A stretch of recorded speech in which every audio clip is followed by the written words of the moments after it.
Okay. Welcome back to Packernet. JJ Leahy, Jake Shavink, and Jim, I guess. Howdy, Jim. I don't know, man. I think they should not let us customize our on-screen names every week, because if somebody's tuning in for the second or third time, they're gonna get confused. Jim, I think that guy's name was Jim.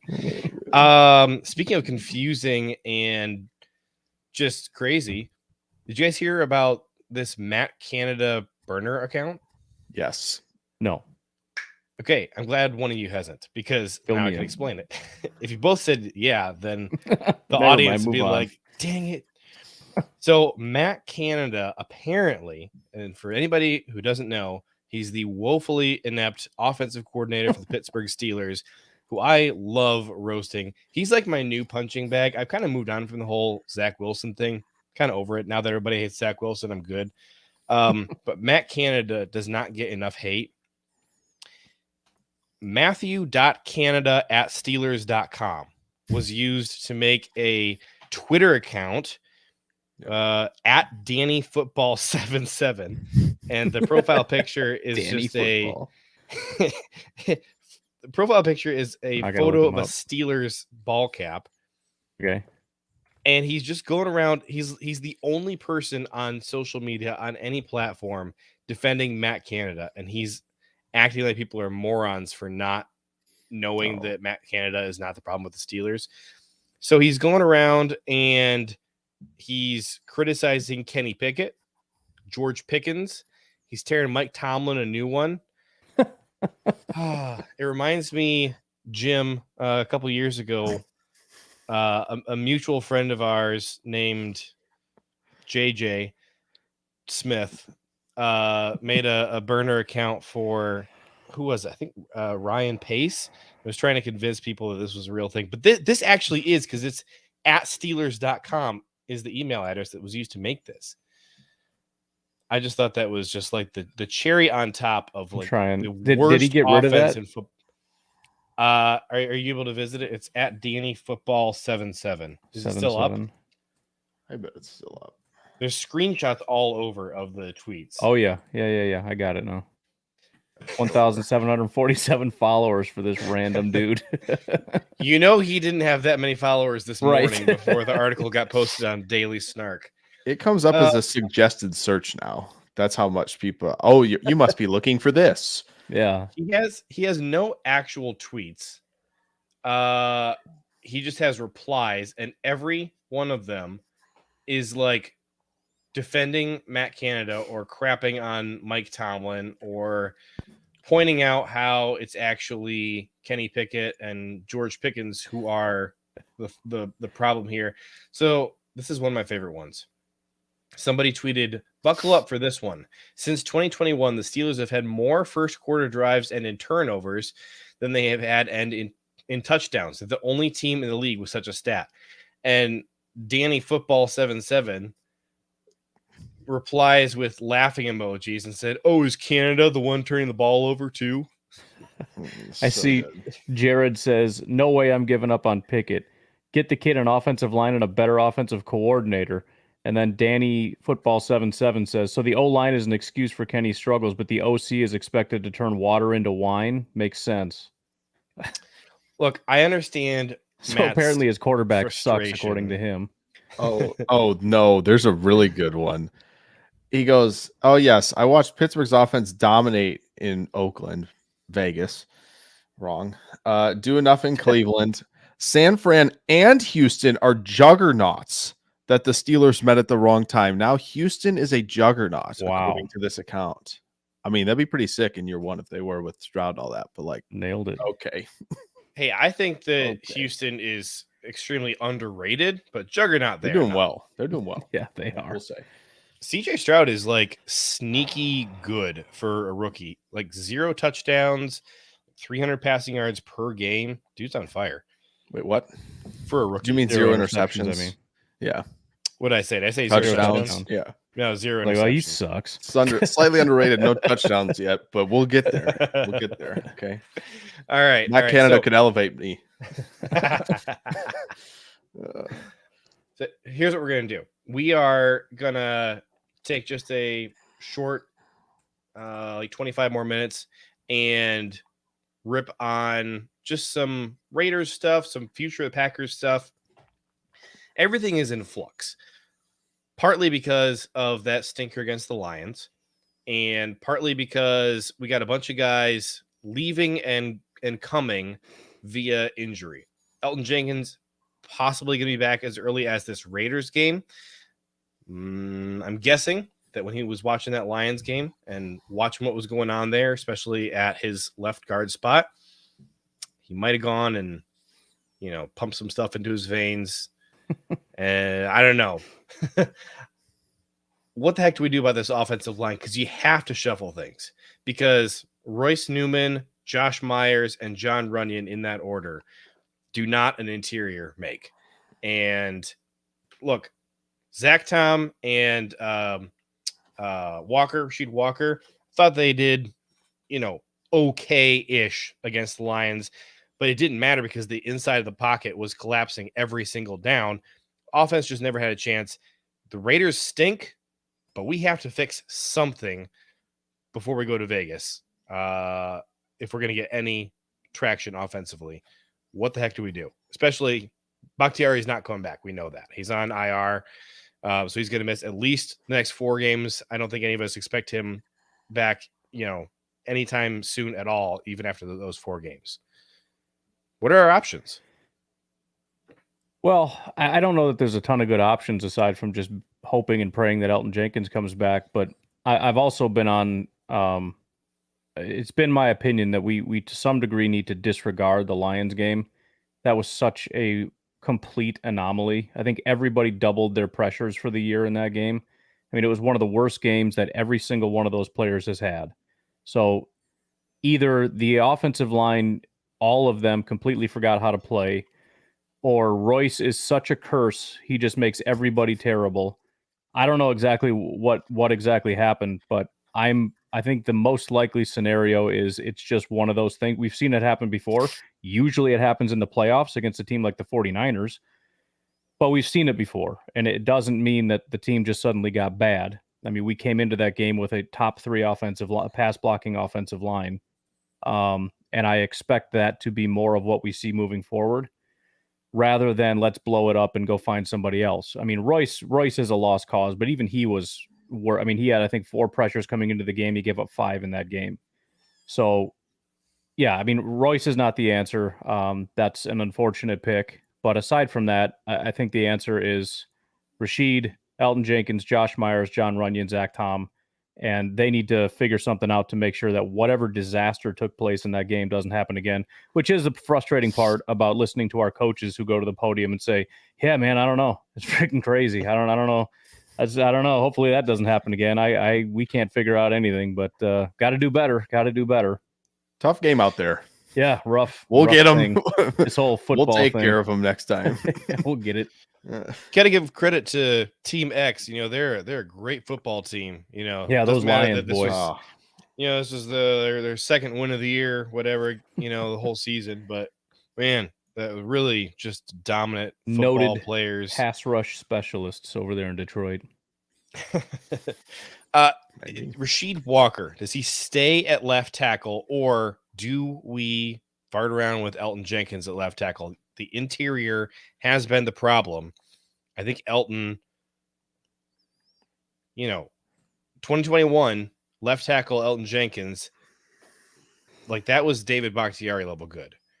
Do we try that again? Like I completely take the crap with him at right tackle in like his first 3 games back after missing a year with an ACL tear.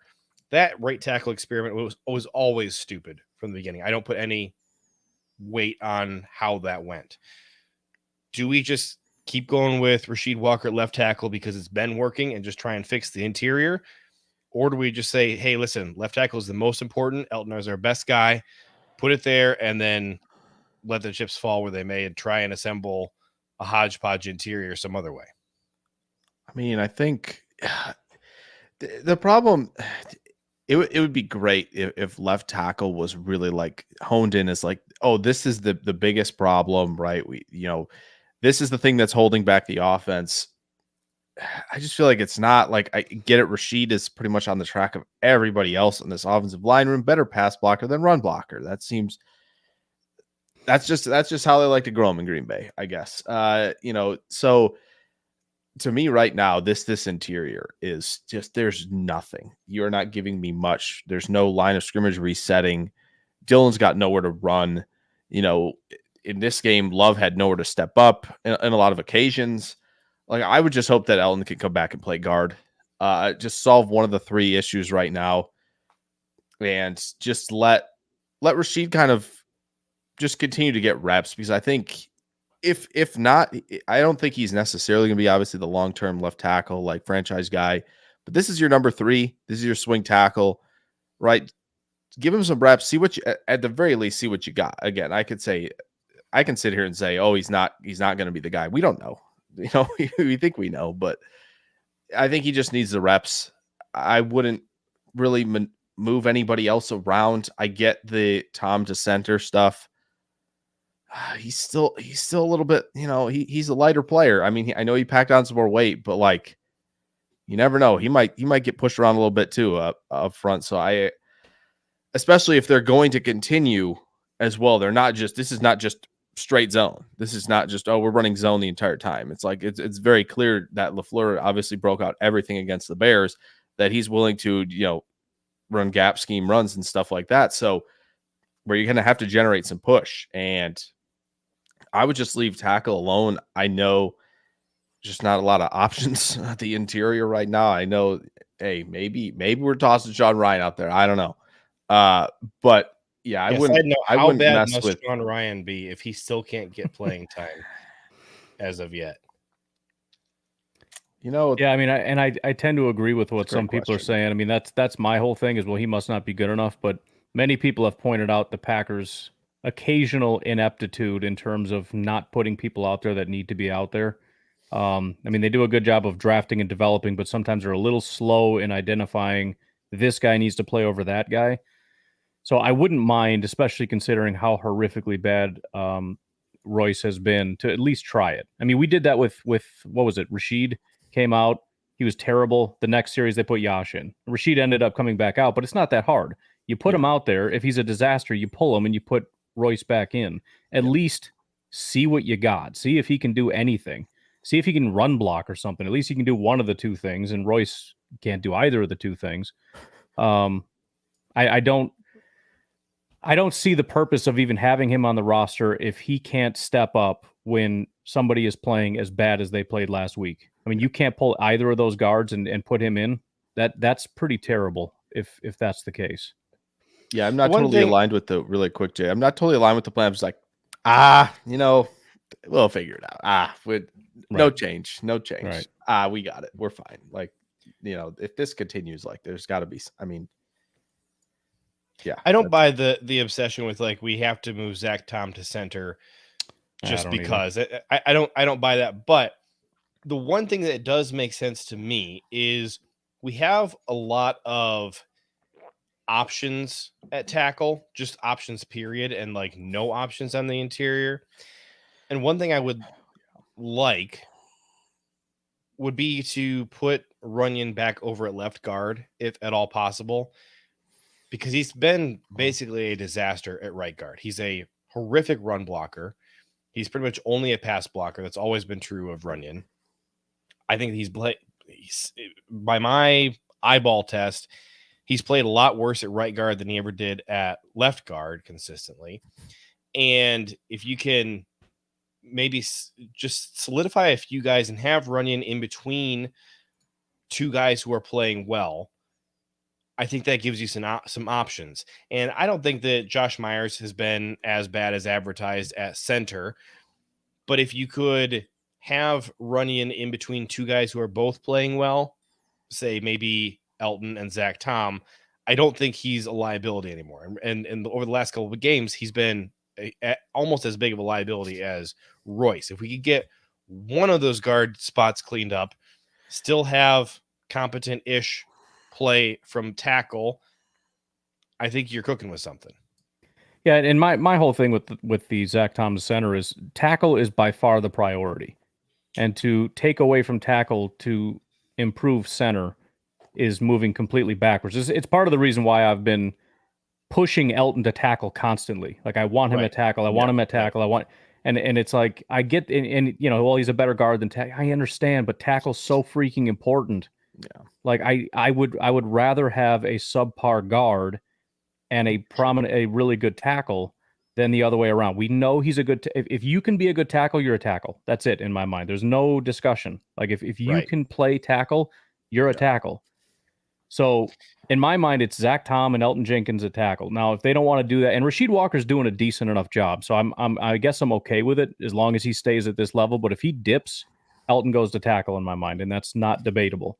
Yeah. And so that goes along with the moving Zach Tom to center thing. I understand that there's frustration on the interior, but it's not as important. I'm not giving up.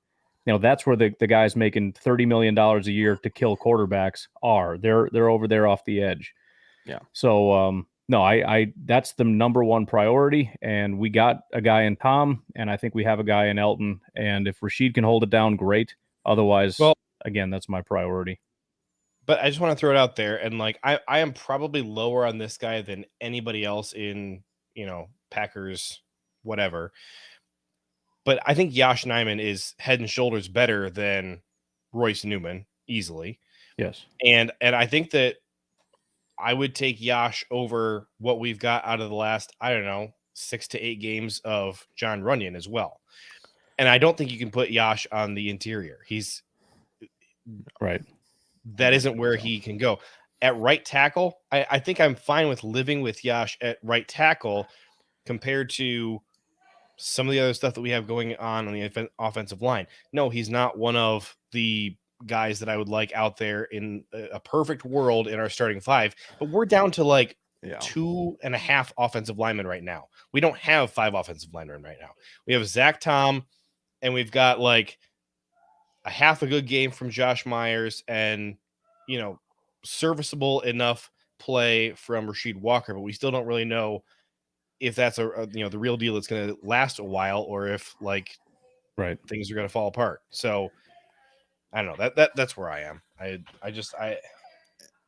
Yeah. And I think the point about guard being the least important, I do think it's also important to have a really good center, to, you know, be able to take control of really everything, and have everybody running on, you know, with the correct protections and all that, you know, as either a backup to Love or as the main guy. Right. But I think when you have bad guards, it's nice having guys on both sides of those bad guards, to pick up some of the slack. So then I think my question would be is, you know, you have 2 guys in Elton and in Zach Tom who have played center, collegiately. Elton has played center, I think, a few snaps in the NFL now. Is it possible to move Elton to center and live with, you know, some suspect guard play once? It's just if tackle works out with Rasheed or Nijman and you have 3 guys out there, does Elton make more sense on the inside because he's the best there of what you have? Does Myers moving over to guard make more sense? I know it's a lot of tweaking, we don't know if right? He can play guard. Right. So it's a lot of like tweaking that has to happen here. Yeah. And like it would just be so much nicer if we were just like, all right, let's just see if Sean Ryan's got it. Right. And if he doesn't have it, okay. You know, then it's kind of back to sort of a drawing board.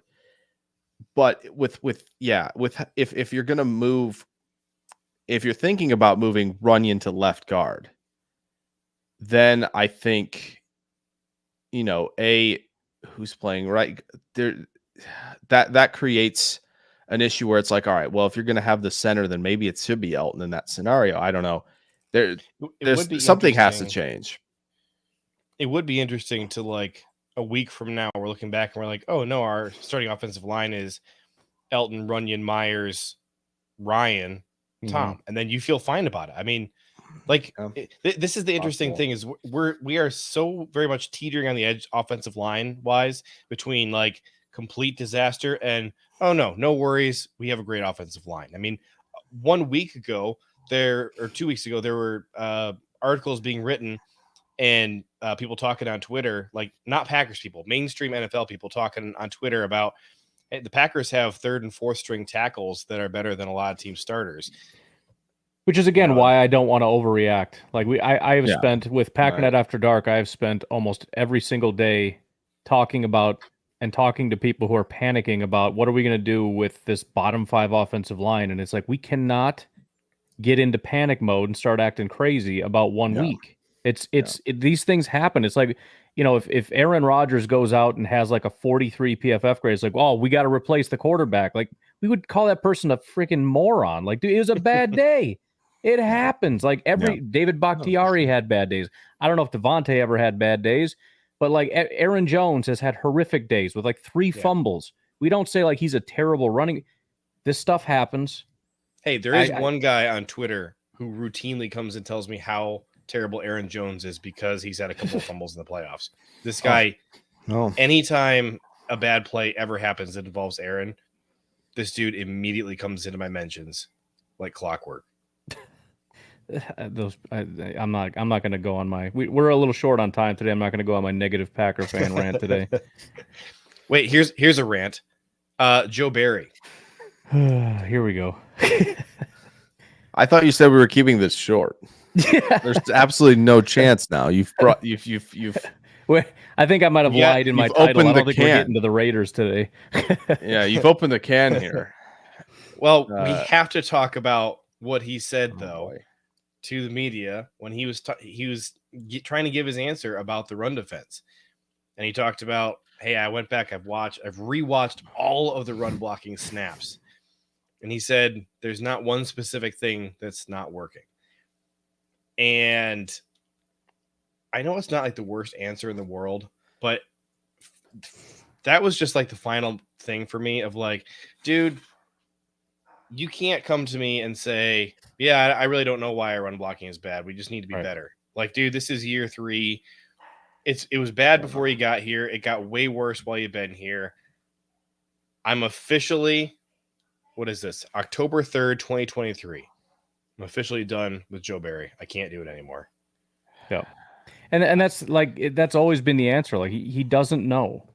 He doesn't know. And even for years before this, him and Matt LaFleur, every time they'd always talk about it's the players not executing. We got to execute. It's all about execution. Yeah. So nothing's going to get fixed. You're not going to be able to fix this. If all you're saying is, well, the guys aren't doing it.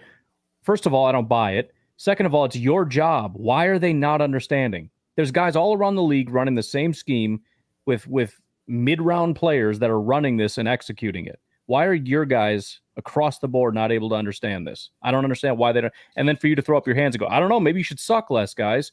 Like, well, that's not really a solution, and it's not inspiring a lot of confidence in me that this is going to. And then he had the audacity to say it's going to get fixed.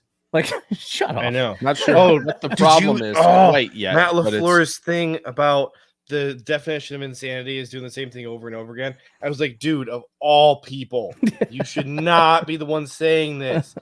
It's been 5 years. No. Oh, I can't. Well, like, I love Matt LaFleur, but the run defense has always been bad since he's got here. Yeah. I can't have you come preaching at me about the definition of insanity.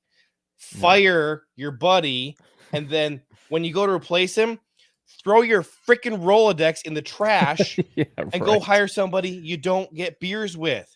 Right. Jeez. Well, and that is unfortunate because the goal should always be to find, ultimately to find the next Matt LaFleur, like the next young, innovator and really like on the cutting edge kind of guy. And if you're going and finding some guy that's been doing this for 20 years, has never had any success, that's not the guy. Joe Barry is not that guy. It's not to say he can't maybe come in and do these things, but he's not the young up and coming guy that's going to be the next cutting edge. He would have done it 15 years ago if he was that guy. So he's just a guy that's been around that system long enough to be able to, if you gave him a test, he could get all the right answers. But that's different than executing on the fly and reading offenses and game planning and all that stuff. It's very different. All of us did podcasts in 2021, I'm sure, breaking down the roster of that 0-16 Lions defense and saying, no, see, it probably wasn't Joe Barry's fault. I mean, like, they were 0-16 for a reason. He's probably not great, but also he didn't really have any players. Like, we gave him every benefit of the doubt. Yep. It's just bad. But here's my last rant thing. The next person on Twitter who freaks out about like not playing like jam press man coverage, you know, on third and whatever, can cram it. Stop. That's not the issue. The issue is not, oh, they're playing off coverage on third down. Yeah. And guess what? Usually works. That's not the issue. Yeah. The issue is everything else. Yeah. Yeah, I think the one thing about the man coverage thing is like, okay, quarters is pretty much based on matching just in different areas of the field. So it's like eventually most of the quarter stuff is going to turn into man. It just happens to be, you know, matching or pattern matching based on where routes are going. So it's like to be like, all right, you know what? Cover 0, cover 1 all the time. It's like that's just not what happens right now. It's right. Like most and a lot of these successful defenses, people think most of the time because they hear the too high shell and they hear the quarters and stuff and they think, oh, they're just covering space. They're really not. There are some instances of that happening, but it's mostly about pattern matching now. So a lot of this turns into man at some point. It's just, again, it's principled out. So the whole like play man coverage thing again, nobody who's got, you know, prime Darrelle Revis hanging out, prime Sherman or other, you know, prime man cover corners like Asamoah with the Raiders. Like who has those guys that can go, yeah, we'll just man up. Like it's just, it's very rare. Well, and it's also frustrating because the few times that we do it, we get beat. And you would have thought like people would have seen that and go, okay, I'll stop saying that, but they don't. It's like we man up, and then Jair gets beat by some nobody, and then as soon as we get beat with zone, it's like should have been in man. Like, did you not learn from 8 seconds ago when he just got beaten man coverage? I don't understand, man. Well, it's like the whole thing when people try and show all these screenshots of like, look, here's Preston Smith playing corner against Justin Jefferson, and I'm like, dude, did he get a touchdown on that play? No. Then it didn't go how you think it went. Yeah. If I'm sure he was covering him on a go route straight down the field, just huffing it down there, just covering him. Yep. Like, did Justin Jefferson just turn into an idiot on that play, or did you just look at a screenshot and have a spastic panic attack? Oh no, actually he's just buzzing to the flat. If you watch the play, like that's where he's supposed to be. That's his assignment. It's like, oh, he's on him. It's like, no. Okay. It's like, by the way, he's a linebacker. He's not a defensive end. Yeah, I know. In this game, he has to play coverage sometimes. Yeah. If you don't like the 3-4 defense, tough. That's what we run. Right, and that's the other thing. They are playing 3-4 with heavy edge rushers. Well, that's the thing too. Like the modern NFL, like you don't have the 240-pound edge guys anymore. Now they're all 270. So now when they're out in space, it looks really bad. You know, like when the Badgers do it, or when they did under Jim Leonard, like that looked pretty dope because inside and outside are like the same guys. They're like 225-pound linebackers that are interchangeable. Yeah, Zach Bond a couple of years ago, right, dude? Yeah. Where's he playing right now? Linebacker. He's not playing with his hand in the dirt. Like, so it's like, when you have those kind of players, it's easy. But those guys are getting blown off the ball every time. You can't have that. So we got Drew. We got Drew in the chat talking about we got a bye week, so we got to bring in a new defensive coordinator. I wouldn't hate it. I do kind of hate your other suggestion, Drew, that we have to call Jim Leonard. No. We're burning Matt LaFleur's Rolodex. We are not letting anybody in Wisconsin hire anybody that they know that the rest of the NFL is not hiring. I'm sorry to you Wisconsinites. The rest of the NFL is not interested in Jim Leonard. It's a homer hire if the Packers do it. Sorry. There's other guys out there who aren't in the state of Wisconsin. Do you want a Wisconsin guy or do you want a good defense? Like, he's not even a defensive coordinator right now. I think he's taking a year off as an analyst because he didn't get the head coach job. He is a consultant at Illinois right now. Yeah, because he doesn't want to be a defensive coordinator. He wants to be a head coach of a Power 5 program, which I understand. Yeah. Yeah, I know. I was kind of big on that for a little while, just because obviously the Badgers had a good defense, so I thought it could be kind of interesting and whatever. But I know I did, and I don't even remember exactly the specifics, but I think I did a podcast on it, going through the specifics of how his defense worked. And the more I read through it, I was like, this is not going to work. Like, this is a disaster. This is never going to work here. I don't know if it was because it was so similar to some other stuff we did or what exactly it was, but by the time I got through that, I was like, there's no way. I'm 100% off this. It's just not going to work. I also am kind of out on almost anybody who's looks good in the Big Ten West, because unless you can take that and go up against other great programs around the country and go dominate Big Ten East teams and go dominate SEC and Pac-12 teams and Big 12 teams. Yeah. Just the Big Ten West offense is so bad. All of the Big Ten West defenses rank in like the top tier in all the statistics every single year. Yeah. Until they go out in the world and play somebody who's not in their division. Yeah. There we go. Mike, by the way, thank you for the $4.99 super chat there. He says Raiders are 32nd in overall offensive DVOA and 32nd in rushing offensive DVOA. Yeah. I tweeted earlier, I said, I can't wait for the Packers to hold the Raiders to like 115 yards rushing. And then Joe Barry goes to the podium. He's like, he's got his swagger and he's talking about, man, I'm so proud of the effort by these guys. And then, we're just going to ignore the fact that the Raiders are averaging 65 yards rushing per game. Right. He's going to get 115 and be like, thinking he's tough stuff. Told you I'd fix look, it. Jacobs didn't get 200. Told you he wasn't getting to 200. Bunch of doubters. Josh Jacobs is one of the best running backs in the league because he was last year. Don't worry about what he's done so far in 2023. Don't worry about it. He was elite last year. So mission accomplished. Yep. No, that's true. Yeah. And good of Mike trying to get us on topic with the Raiders there. Yeah, I it was appreciate really good. that. That was a good job. Raiders, consider yourself covered. That's it. That's all. I will say defensively, and he brought up DVOA.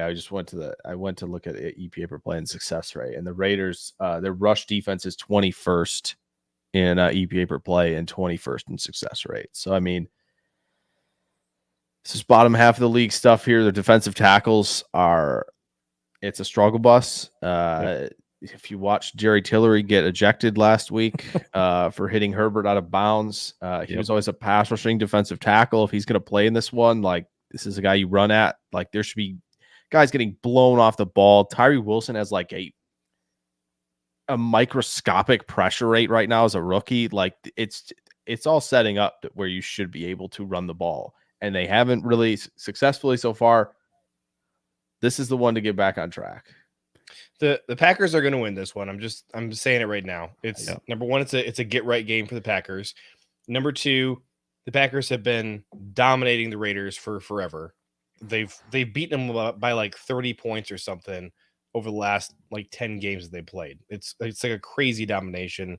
Somebody else pulled the actual numbers and it was impressive. Probably wasn't as cool as the made up numbers I just said, but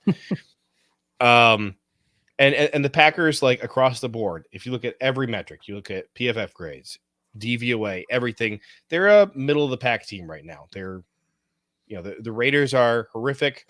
The Packers are decent. True. The Packers, until they get better, they are going to really struggle against top tier teams. Yeah. I think they clearly have the talent to get better and become a top tier team. They're just not playing like it right now. You can blame injuries. You can blame, being young, you can blame coaching stuff, but they'll get on track at some point probably, and they certainly have the talent to do so. But they are going to win against the Raiders, and then you got a nice bye week to relax. So I think we're going to have a lot of fun next week. Probably some more opportunities to laugh at NFC North teams. By the way, I'm kind of thinking that the Cowboys might beat the 49ers, and as much as I hate the Cowboys, I would not hate to see that. So had to see how that game goes. There won't be a soul picking the Cowboys in that game. almost guaranteed. On the there's national two. stage. There's No, on the two national. this- On the on no, this no, on the screen. national. Yeah. Nationally though, like legitimately, they're like, oh well, the Niners can't lose. They're going. You Yeah. know, there's going to be that whole like, oh, can they go 17-0 type of thing. Right. One of these weeks, Either- someone's going to pick them off, and it should be. I mean, in theory, it should be a top tier NFC team. Like, who's going Either to do so? all of the media is going to be right, Yeah. or Ryan and I are And- going to make a little bit of money this week. And it's either going to be Dallas pulls off an upset, or it's going to be like Dallas against Arizona, where it's going to be another just implosion game for Dallas, where they just play like crap and the Well, 49ers bring them down to earth and they could get be. beat by 20.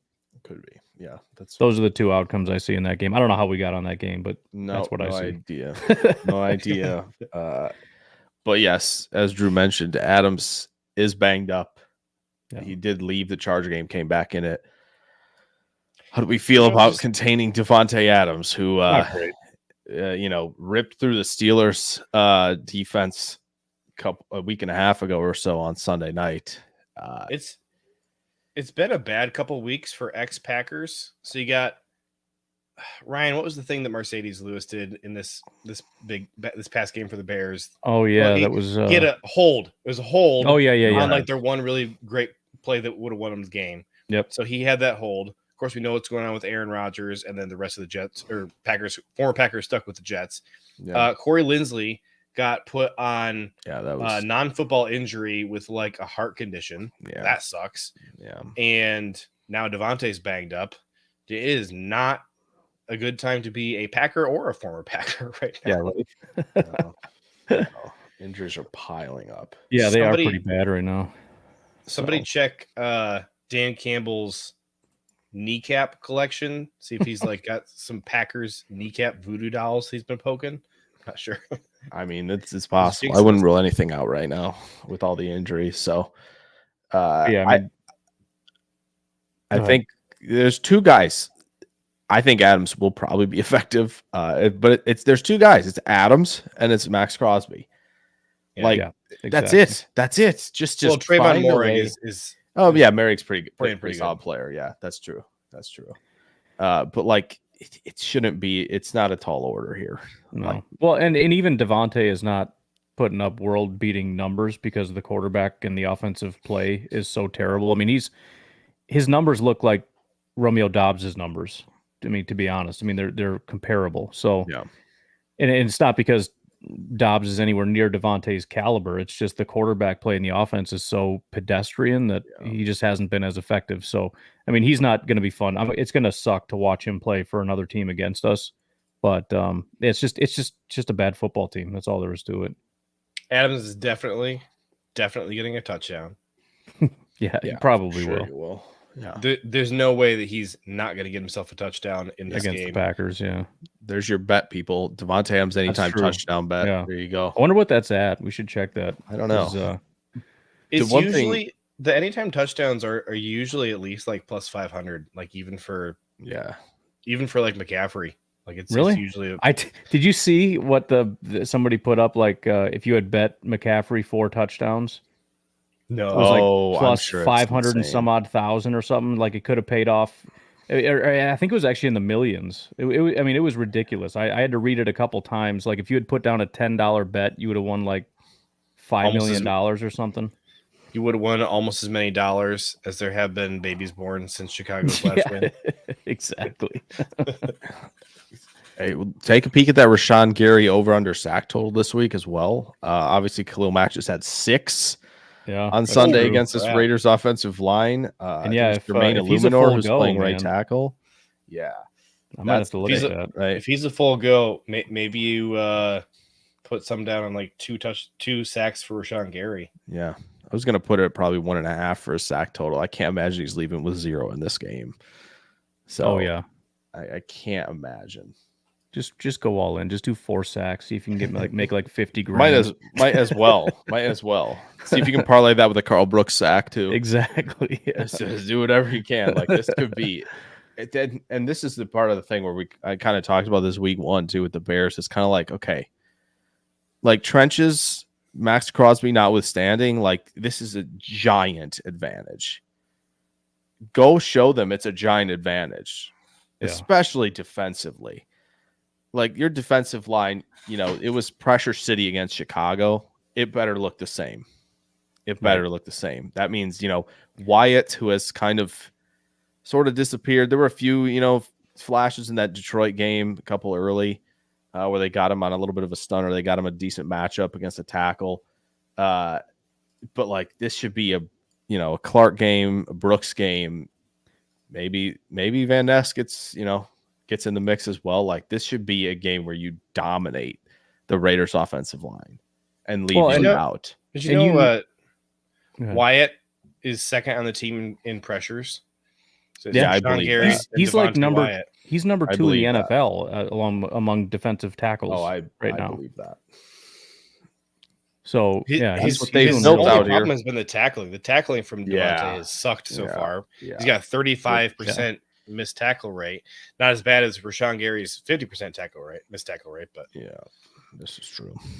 Bigger sample size. But as far as the pressures, the other thing, Joe Barry, I'm sure, is licking his chops because the fact that they don't run the ball well doesn't mean like, oh yeah, we're going to make sure we take away the run. He's going to say, good, I don't have to worry about it. We're just going to rush the passer every single down. So yeah, the run stopping is probably going to suck, but there's going to be a bunch of sacks and a bunch of pressures in this game. What happens when a stoppable force meets a movable object? We're about to find out, folks. It's the wet toilet That's paper exactly tears. what it is. When the Raiders decide they're running the ball, can't wait. Get that popcorn ready. It's just going to be like a rubber ball hitting like a stretched out rubber band. Like they're both just going to bounce the wrong way. It's just ultimate pillow fight situation here we got going on up front here. When the Raiders run, who wins? Mike, everybody looked away and nobody saw. No. Mike, I set the over under at 1.5. All right, we'll play conservative here. Mike is stressed out by these Rashawn Gary betting prop bets for Rashawn Gary. I'm literally over here trying to find a Rashawn Gary prop bet I can put down. Yeah, no, that's. Oh man. All right. Any parting thoughts from either of you guys here? We got to get out of here. That's Goose. I don't hate that. That seems Goose about right. Josh Jacobs is going to go for 176 yards, but the Packers are going to get like 8 sacks. Every 3rd and 8, 3rd and 7 is going to be a sack. The Packers are going to sack Jimmy on Josh Jacobs rushing plays. Yeah. They're going to sack him as he's handing the ball off. Hey, that is one way. Way. Yeah. That's how we're going to plan to stop the run. Get the quarterback before he gives it to the running back. With Devontae Wyatt's get off, that's not impossible. It's not impossible. Alrighty, that's going to do it for us today. We'll be right back here next week. Follow us on Twitter at JJ Leahy, at Pack_Daddy, and at Jake NFL Draft to stay up to date on all things Packers or ask us questions. Make sure you're subscribed to Packernet on iTunes, Google Play, Spotify, or wherever you get your podcasts. Thank you for listening. Until next time, go Pack Go.